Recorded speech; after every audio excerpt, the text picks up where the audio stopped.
Welcome back to the Dad, Coffee, and Kids podcast, where caffeine-powered dads look to level up as fathers. We talk about life as a dad with young kids while managing work, family, and finances.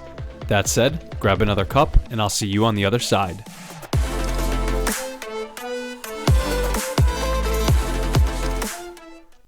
Welcome back to another episode.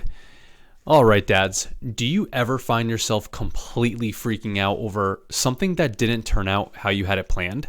And in response, did you say something along the lines to your kids of, "Why did you do that?" Or, "What were you thinking?"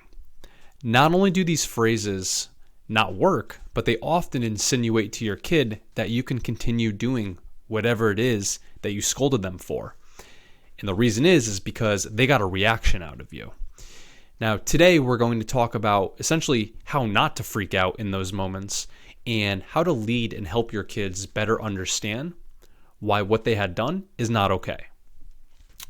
I'm actually going to share a story from this morning where this exact scenario had played out. I'm not proud of it, and as always, I'm looking to get better as a parent, as I'm sure all of you are as well. So what happened was we had a little late start to the morning compared to normal. Combination of the boys it was a real struggle to get them out of bed. And then also a combo of ice and snow. I had to kind of dig the cars out and get the ice off the cars. That took a little longer than anticipated. So naturally, we get to a point where we're kind of rushing to get out the door. And I actually ended up bringing clothes downstairs and changing everyone getting changed in the living room, which included changing the diaper on my youngest.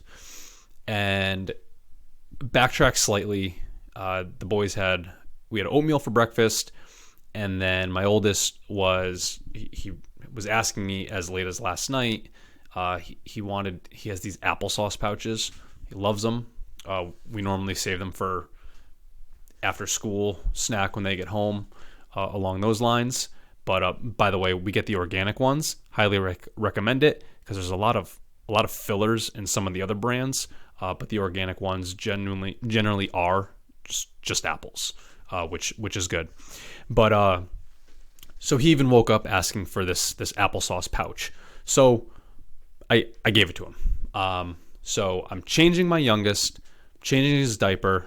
My oldest is sucking on his applesauce pouch, whatever you want to call it. And as I'm changing him, I just see, it's funny looking back, but I just see this wet ball of mush falling through the air. It was almost like it was slow motion. Like I'm bent down looking at my son, and I just see this mass of mush coming, and I'm like, you gotta be kidding me. This can't be what I think it's about to be. Sure enough, as I'm getting ready to put his clothes back on, splat. A big pile of applesauce all over my son's belly. It got on his clothes that I'm about to put on him, and it made a mess. Mind you, we're in our living room, so it got on the rug and everything. Quite frankly, I don't know how so much applesauce came out. I'm pretty sure he was close to done. But regardless, this task that we had started that I thought was going to expedite getting out the door, we just added 5-10 minutes to clean up, right? Because now the living room and my son being changed is a mess. So, and this is where looking back, I get kind of upset and kind of eats at me because I feel like I know better. Immediately when that happened, just within a split second, it came out of my mouth, "Why did you do that?" or "What were you thinking?" And it's statements like that, and obviously, my voice was way more raised, and the boys weren't happy. One of them may have cried, whatever the case is. It's moments like that I think we can be better dads, right? There's a better approach to it than quickly snapping and saying things along the lines that it isn't resonating with our kids in any positive way whatsoever, right? if anything, again, kind of going back to what I said in the opening, they're getting a response out of you. And whether they think it's funny or what, it's a reminder to them like, hey, if I want daddy to do this next time, I could throw applesauce at my brother. So that's not the outcome we're looking for, right? And again, this I get upset from this morning because, again, I feel like I know better. And there's a trick to this to avoid saying those things and even raising your voice and yelling in general for most cases. And pretty much whenever something bad or unexpected happens.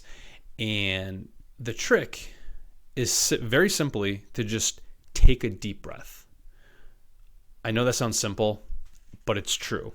If something happens, let's use my example, if you're rushing to get out the door, you think you're almost there, you're going to get them to school on time, you're going to get back in time for work, your day's not going to get too messed up, and then food goes all over the room. You have to clean up. I think most people, that would be a situation where they might freak out a little bit. But in that moment, just take a deep breath, because nothing good ever comes from a quick, immediate reaction to something negative that's happening, right?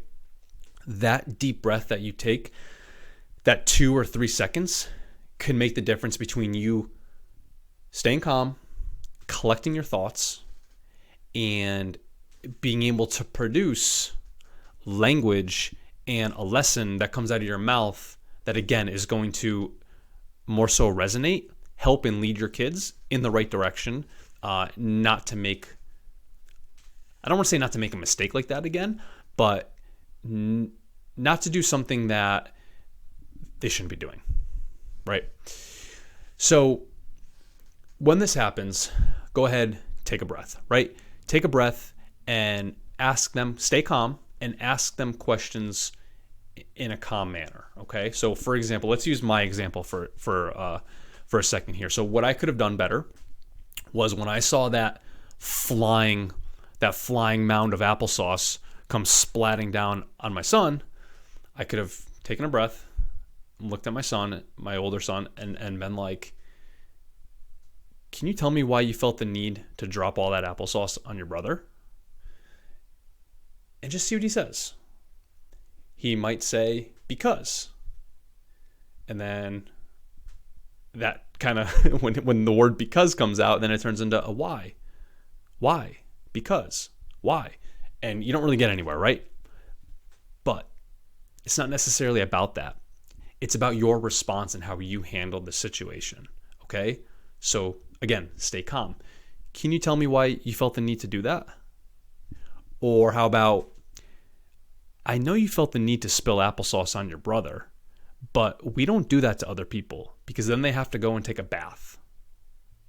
All right? Showing them undesired outcome from their actions and how it was now an inconvenience for his brother, right? Or, hey, next time you finish all your applesauce, why don't you please go ahead and put it down on the table over there, just so nothing else spills. See what he says. Again, it's all about speaking calmly to them and giving them the opportunity to kind of share their thoughts or their side of it. Because often when we do freak out, it's a one-sided conversation. I may have asked him this morning when I freaked out, why did you do that? He's not going to respond. He's probably gets really upset or thinks it's a joke, or sometimes your kid could be crying. Whatever it is. But by having a calm approach to it, you can go ahead and create an environment where your kids feel safe in making their decisions. And what I mean by that is, if you scold your kid time and time again for making a decision on their own, guess what? They're not going to be able to make their own decisions. Okay? So, again, try to think about that approach, but this all, I feel, comes a little more naturally just by simply taking that deep breath.